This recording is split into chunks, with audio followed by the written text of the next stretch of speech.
dan selamat sejahtera kepada semua. Kami dari Kumpulan Tunku Abdul Rahman dan kami akan memberitahu tentang COVID-19, salah faham vaksin dalam kalangan masyarakat Malaysia. Dengan itu, mari kita mulakan topik ini. Nama saya Alia Najah binti Ahmad Rahman dan saya akan menceritakan apa itu vaksin dan COVID-19 19. COVID-19 19 atau dikenali sebagai coronavirus adalah virus corona yang baru dan KKM sentiasa berhubung dengan pihak antarabangsa, termasuk juga Pertubuhan Kesihatan Sedunia WHO untuk mempelajari karakteristik dan behavior virus ini. Dengan COVID-19 telah merangkumi seluruh negara Malaysia dan kematian juga telah meningkat, pihak kerajaan telah mengeluarkan vaksin dari luar negara kepada masyarakat Malaysia bagi mengharapkan dapat menangani COVID-19 ini. Dengan itu, apa itu vaksin? Vaksin dihasilkan daripada sebahagian atau keseluruhan struktur virus atau bakteria yang dimatikan atau dilemahkan, ataupun juga dari protein subunit pada virus. Antigen dalam vaksin berfungsi untuk merangsang sistem imuniti tubuh. Vaksin juga membantu sistem imun mengenal pasti kuman-kuman tertentu supaya sistem imun cukup bersedia diserang kuman sebenar. Seterusnya, saya akan memberi kepada Amriza untuk memberitahu macam mana vaksin akan beredar kepada badan kita. Okay, baiklah, terima kasih Kak Alia atas perkongsian tadi. Nama saya Amriza Abdul Rauf. Saya akan bercerita sedikit apa yang vaksin lakukan terhadap badan kita. Okey, pertama sekali kita kena faham beza antara vaksin dan ubat. Jadi ubat ini bertindak sebagai penyembuh, manakala vaksin ini dia seperti memberi amaran awal kepada badan kita terhadap ancaman sebenar. Jadi mengapa vaksin ini sangat penting? Tak boleh ke badan kita melawan penyakit tersebut secara semedi. Sebenarnya sistem imunisasi badan kita terdapat kelemahan, iaitu badan kita agak perlahan dalam mempelajari tentang ancaman yang baru. Jadi dengan vaksin ini kita dapat menyingkatkan masa untuk badan kita belajar. Seterusnya kita juga dapat menambah lagi sel memori, iaitu satu sel yang penting untuk kita melawan penyakit. Jadi sel memori ini sangat penting. Dia juga boleh bertahan sepanjang hidup kita. Jadi sel memori ini dia akan menghasilkan antibody. Jadi antibody ini yang akan melawan penyakit.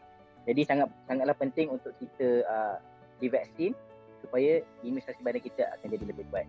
Baiklah, seterusnya kita akan berikan kepada Hijab. Okey, terima kasih kepada Amriza. Okey, jadi saya Muhammad Syahizam akan berkongsi apakah faedah bila kita mengambil vaksin. Okey, jadi vaksin COVID-19 ini sebenarnya dia telah dihasilkan dengan menggunakan sains yang berusia berpuluh-puluh tahun dahulu. Jadi vaksin ini sebenarnya dia tidak diuji. Akan tetapi mereka menyelesaikan semua peringkat ujian klinikal yang diperlukan. Jadi vaksin COVID-19 ini sebenarnya selamat. Okey, kemudian vaksin-vaksin ini telah menjalani ujian dan pemantauan yang luas dan telah terbukti selamat dan berkesan. Okey, jadi vaksin COVID-19 ini sebenarnya berfungsi dengan baik. Vaksin juga boleh menghalang kita daripada dijangkiti COVID-19 dan menyebarkan kepada orang lain. Jadi walaupun kita mendapat COVID-19, imunisasi COVID-19 ini sebenarnya dapat membantu kita mengelak daripada menjadi lebih sakit. Okey, melalui vaksin dapat membantu melindungi melakukan vaksin dapat membantu melindungi orang di sekitar kita, terutama mereka yang berisiko tinggi dan mendapat penyakit yang sangat teruk. Okey, mendapatkan vaksin juga dapat membantu melindungi orang di sekitar kita, terutamanya yang mendapat penyakit yang sangat-sangat serius daripada COVID-19. Okey, vaksin COVID-19 ini adalah cara yang kurang berisiko untuk membantu membina imuniti. Tidak kira sama ada kita pernah mendapat COVID-19 sebelum ini, kita disarankan untuk mendapatkan vaksin. Herd immunity juga dapat dicapai apabila dalam satu kelompok komuniti telah mencapai jumlah akumulatif 95% daripada jumlah penduduk yang telah divaksin.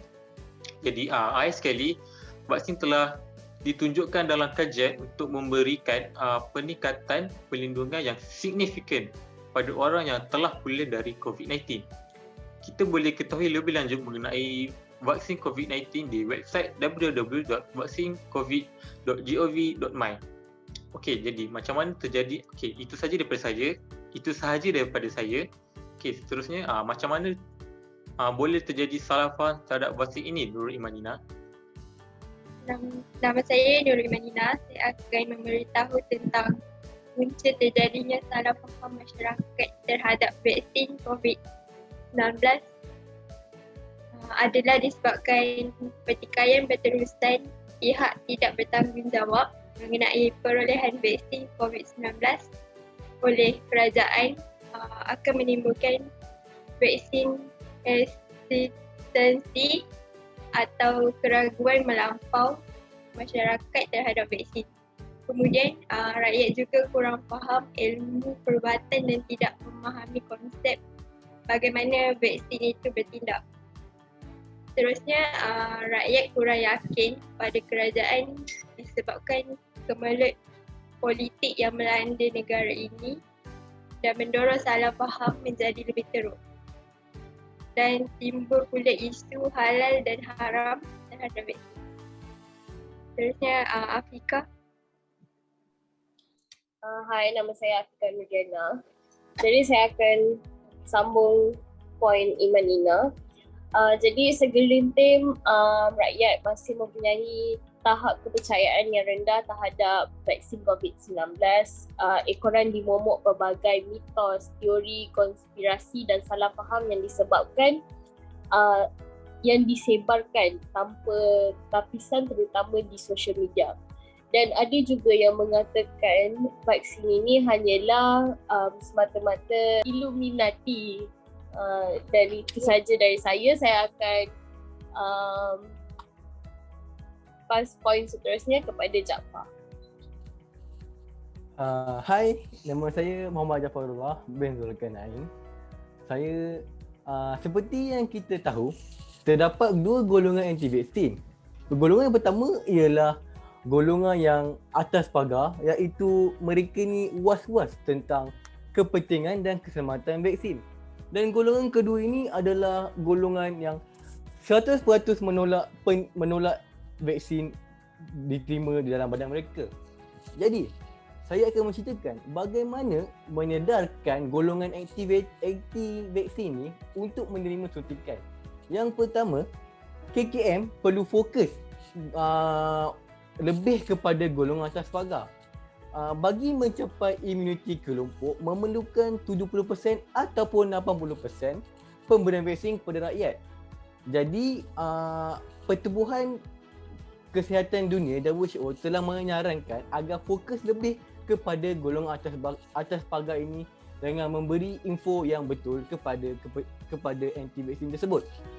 Kedua ialah golongan pendakwah termasuk berstatus selebriti perlu memanfaatkan kelebihan mereka yang mempunyai pengikut yang ramai di media sosial dengan membantu kerajaan menyebarkan tentang kepentingan dan keselamatan vaksin diberikan kepada masyarakat.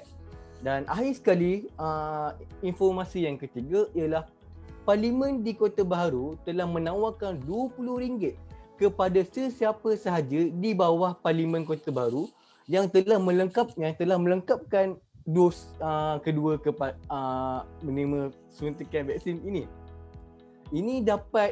Usaha ini dapat menarik orang ramai untuk mendapatkan suntikan bagi memutuskan rantaian COVID-19. Kemudian Haras akan menceritakan tentang bagaimana kerajaan mengatasi pandemik ini. Haras? Seperti yang telah dicakapkan oleh Jaafar, saya Muhammad Aras ingin menceritakan tentang bantuan dan tindakan rakyat pembantas COVID-19. Pertama sekali ialah dengan melaksanakan Perintah Kawalan Pergerakan pada 16 Mac 2020. Perdana Menteri Tan Sri Muhyiddin Yassin mengumumkan kerajaan memutuskan untuk melaksanakan Perintah Kawalan Pergerakan mulai 18 hingga 31 Mac 2022 tahun lalu. Di seluruh negara, setiap perintah kawalan yang berlaku berada mengikut saranan kerajaan dan juga Kementerian Kesihatan Malaysia. Pada ketika ini, Kerajaan Malaysia telah mengumumkan pelan pemulihan negara mengikut fasa, iaitu fasa 1, fasa 2 dan terakhir sekali fasa ketiga. Pembukaan pelbagai sektor dan pelonggaran SOP dijalankan berdasarkan fasa dan situasi seluruh negara kepada pandemik COVID-19. Poin yang kedua ialah memberikan pelbagai bantuan kepada rakyat Malaysia. Rakyat Malaysia daripada pelbagai lapisan masyarakat yang terjejas akibat wabak COVID-19 akan menerima dan boleh memohon pelbagai bantuan serta inisiatif yang digariskan dalam pakej rancangan ekonomi yang diumumkan kerajaan. Selain pakej rancangan ekonomi yang bernilai 20 bilion yang diumumkan pada 27 Februari, rakyat juga boleh menikmati pelbagai bantuan di bawah pakej rancangan ekonomi perhatian rakyat yang diumumkan oleh Tan Sri Muhyiddin Mac lalu. Kedua-dua pakej yang dikeluarkannya berjumlah 250 bilion bertujuan melindungi rakyat yang menyokong perniagaan dan memperkukuh ekonomi dalam menghadapi kesan pandemik COVID-19. Dan pada ketika ini, terdapat pelbagai lagi jenis bantuan yang diberikan oleh kerajaan. Antaranya ialah bantuan perhatian nasional, bantuan perhatian rakyat, Acitra dan paling terbaru sekali ialah Air Lestari. Dengan ini, bantuan yang diberikan dapat meringankan beban yang dihadapi rakyat melalui pandemik ini. Dan seterusnya, dan yang terakhir sekali ialah mempercepatkan proses vaksinasi. Kerajaan telah mensarankan pihak bertanggungjawab di bahagian vaksinasi rakyat mempercepatkan proses vaksinasi dengan melalui 3 cara, iaitu mempercepatkan kelulusan vaksin NPRA, 2. Mengembangkan variasi vaksin, 3. Membenarkan kerajaan negeri dan sektor swasta memberikan vaksin kepada pelanggan yang membayar. So pada ketika ini, rakyat boleh mendapatkan tarikh vaksin mereka melalui aplikasi MySejahtera dan juga boleh mendaftarkan diri ke tempat yang memberikan vaksin. Kerajaan menyasarkan pelibatan lebih 1,000 pusat dan klinik pembuatan swasta bagi mempercepatkan lagi pelaksanaan program imunisasi COVID-19 kebangsaan, iaitu PIK. Selain itu, jelas Perdana Menteri Tan Sri Muhyiddin dalam memastikan tiada yang ketinggalan dalam program vaksinasi ini, kerajaan turut melancarkan unit-unit vaksinasi bergerak ke kampung dan kawasan pedalaman. Sekian saja daripada saya akan memberikan kepada Hakim. Halo, Assalamualaikum warahmatullahi wabarakatuh. Hai, nama saya Hakim. So, kita dengar sekarang keluhan tajuk tentang keluhan rakyat mengenai bantuan kerajaan. Jadi, apa keluhan rakyat mengenai bantuan kerajaan yang kami ketahui adalah yang pertama, segerakan bantuan khas COVID BKC. Tidak tunggu bulan Ogos, itu pun tak ada tarikh tak ada tarikh bulan Ogos bagi tujuan pembayaran. Rakyat amat terdesak sekarang. Kalau kita tengok sekarang macam-macam yang terjadi di luar. Seterusnya wang yang dikeluarkan oleh kerajaan juga semakin perlahan dan bermacam-macam kita lihat dapat kita lihat kerajaan berkira terhadap rakyat. Jadi rakyat meminta agar kerajaan jangan berkira tentang kelulusan ataupun cara penerimaan wang bantuan. Seterusnya, bantuan ini juga haruslah diutamakan kepada rakyat-rakyat yang memerlukan, contohnya golongan orang tua, golongan yang mempunyai anak yang ramai, ataupun keluarga yang tidak bekerja ataupun dibuang kerja semasa pandemik ini. Sekian daripada saya. Terima kasih. Okey, seterusnya saya akan berkongsi tentang proses agihan vaksin di bawah program imunisasi COVID-19 kebangsaan, iaitu PIK. PIK dilaksanakan dalam 3 fasa, iaitu fasa pertama untuk frontliner atau barisan hadapan, iaitu doktor, guru, jururawat, polis dan askar. Fasa kedua untuk orang tua, orang yang berpenyakit risiko tinggi dan orang kurang upaya. Fasa ketiga adalah fasa paling penting bagi PIK kerana ia melibatkan lebih 13 juta orang awam yang berumur antara 18 dan ke atas. Antara usaha kerajaan Malaysia bagi memudahkan orang awam mengambil vaksin adalah dengan membuka lebih 140,000 PPV atau pusat pemberian vaksin di seluruh negara. PPV ini melibatkan sekolah, rumah ibadat, dewan komuniti, universiti dan tempat kerja. Macam Haras beritahu tadi, rakyat Malaysia hendaklah mendaftar terlebih dahulu di aplikasi MySejahtera untuk mengambil vaksin. Oleh kerana terdapat kegusaran rakyat Malaysia tentang keselamatan vaksin AstraZeneca, kerajaan telah memutuskan hanya akan memberi kepada pemohon sukarela dan pemohon hanya perlu memohon di laman web rasmi MySejahtera. Inisiatif lain ialah projek perintis vaksinasi pandu lalu di Hospital Universiti Sains Malaysia. Orang ramai hanya perlu drive-thru saja, datang dan suntik. Bagi mempercepatkan lagi proses vaksinasi negara, Penyelaras PIK Datuk Khairi Jamaluddin telah mengumumkan pembukaan beberapa PPV Mega yang dapat memberikan 10,000 suntikan vaksinasi pada satu masa. Banyak lagi cara Malaysia mengagihkan vaksin seperti vaksinasi bergerak, program vaksin gelandangan, vaksinasi di rumah jagaan orang tua dan PPV sementara orang asli. Dengan bilangan kes kian meningkat, PIK telah memulakan program PPV General Practitioner iaitu klinik swasta dan lebih 120 hospital swasta menyertai PIK untuk memberi vaksin kepada orang ramai dengan lebih cepat. Dengan kebesaran agihan vaksinasi oleh kerajaan Malaysia, kadar purata vaksinasi pada bulan Julai telah mencecah sebanyak 250,000 suntikan secara konsisten sehari, melepasi sasaran yang ditetapkan sebelum ini iaitu 150,000 suntikan sehari. Kadar vaksinasi harian di Malaysia melepasi kadar purata per kapita vaksinasi dunia dan antara yang terbaik di Asia. Setakat ini sudah 16 juta rakyat Malaysia telah menerima dos pertama. Kerjasama setiap ahli masyarakat adalah penting bagi membolehkan PIK mencapai kejayaan. Okay, seterusnya saya akan beri kepada Safi untuk menjelaskan tentang fatwa. Hai, Assalamualaikum semua. Jadi sebelum Safi meneruskan kepada fatwa dan hukum mengambil vaksin, saya nak bercerita atau berkongsi tentang jenis-jenis vaksin yang ada di Malaysia yang diterima oleh rakyat Malaysia kini, iaitu Pfizer, AstraZeneca dan Sinovac. Antara vaksin lain yang digunakan oleh negara lain juga ialah Moderna dan Sputnik V.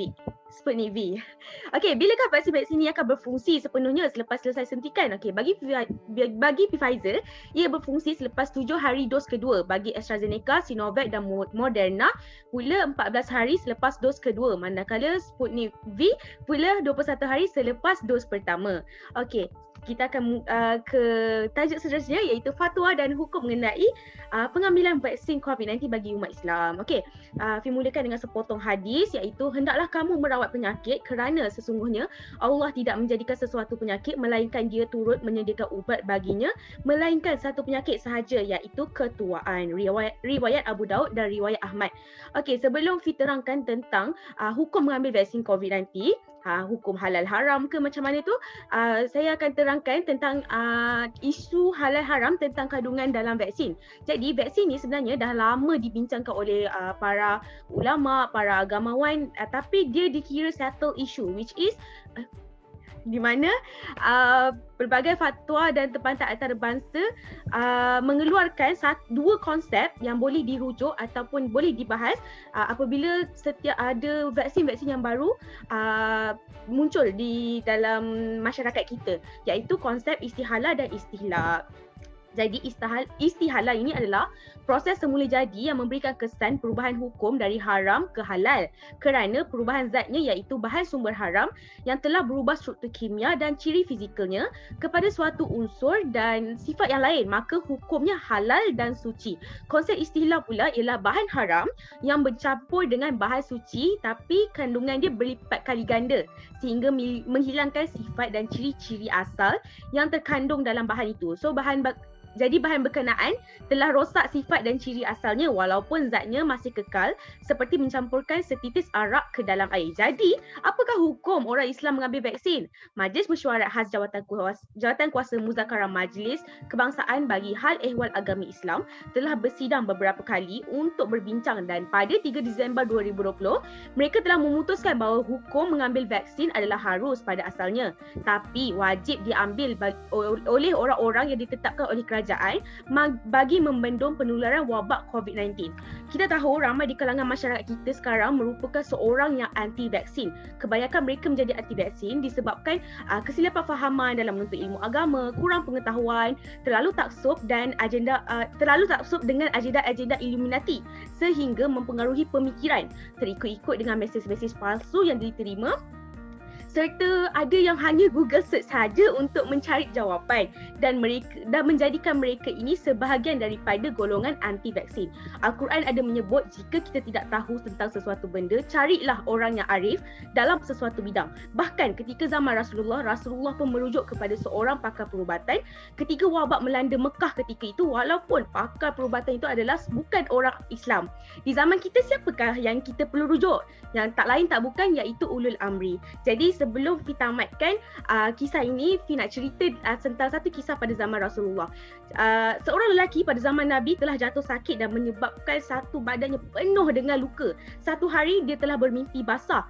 Bila kita mimpi basah, kita kenalah mandi wajib kan, orang lelaki kan. Jadi lelaki tersebut pun bertanya pada sahabat dan sahabat jawab, nak tak nak kenalah mandi wajib, dah itu hukumnya kan. Maka si lelaki ini pun mandi wajib. Luka tadi yang penuh di badan itu terkena air dan menjadikan luka itu semakin parah, lalu lelaki itu meninggal dunia. Bila berita ini sampai pada Rasulullah, baginda sangat marah. Rasulullah SAW bersabda, riwayat Abu Daud bab Tahara, mereka telah membunuhnya. Semoga Allah membunuh mereka pula.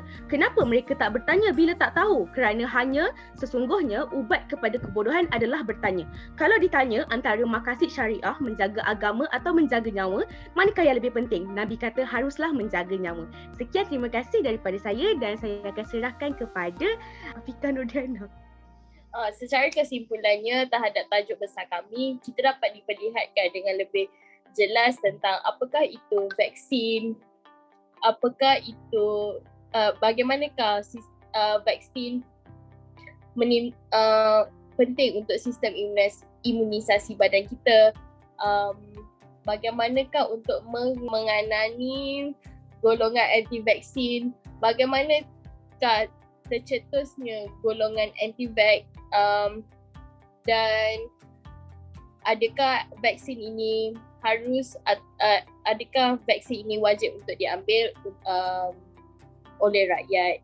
Jadi saya berharap blog kami dapat memperjelaskan segala tanda soal di dalam minda anda tentang vaksin. Terima kasih.